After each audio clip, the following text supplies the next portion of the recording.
Saudara-saudariku dikasihi Tuhan, umat beriman yang mengikuti perayaan Ekaristi ini secara live streaming. Ketika saya membaca dan merenungkan bacaan Injil yang barusan kita dengar, ada hal yang menarik. Yang pertama, bacaan Injil hari ini merupakan sabda bahagia bagi mereka yang hobi mancing. Siapa tahu kalau pergi mancing dapat ikan, ada uangnya di dalamnya, seperti yang diperintahkan Yesus kepada Petrus. Tapi apakah bacaan suci hari ini sungguh-sungguh hanya sebatas membayar pajak melalui ikan yang membawa uang? Tentu saja tidak.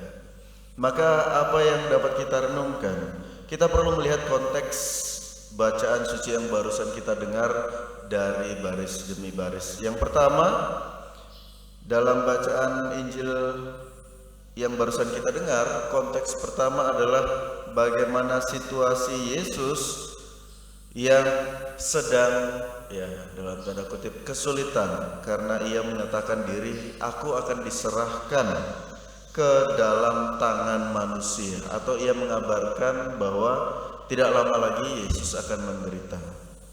Akan tetapi penderitaan itu tidak menjadi halangan bagi dia untuk tetap berbuat kasih. Apa buktinya? Buktinya adalah ketika Yesus memerintahkan kepada Petrus untuk turut ambil bagian dalam membayar pajak. Ya, kalau kita sebagai warga negara yang baik, pajak saat ini diambil dari sebagian besar ya masyarakatnya sendiri. Tetapi ketika masa raja-raja, pajak itu justru diambil dari orang-orang atau wilayah-wilayah jajahan kerajaan itu. Fungsinya untuk mensejahterakan masyarakat yang ada di dalam kerajaannya. Suatu masa yang bertolak belakang. Nah, jika pada zaman Yesus dengan pernyataan Petrus, dari mana raja-raja mendapatkan pajak?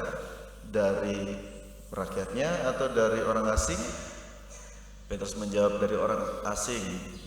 Maka mau menggambarkan bahwa ketika Yesus ambil bagian dalam membayar pajak, ia memiliki sikap empati, sikap turut dalam kesulitan, sikap ikut ambil bagian dalam kesusahan yang dihadapi manusia.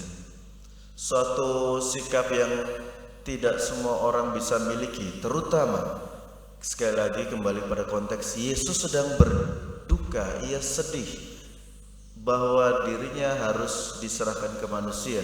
Tetapi dari kesulitan yang ia alami tidak membatasi juga tidak menutupi diri bagi dia untuk tetap berbela rasa dengan mereka yang kesulitan. Saudara-saudari yang dikasihi Tuhan, apa yang diteladankan Yesus ini juga kiranya menjadi semangat bagi kita, bahwa meskipun dalam hidup kita memiliki tantangan, namun hendaknya kita tidak menutup mata bagi mereka yang membutuhkan bantuan. Semoga kasih Kristus tinggal dan hidup dalam hati kita, agar iman kita yang tumbuh dari hati tersalurkan melalui tangan-tangan terberkati. Amin.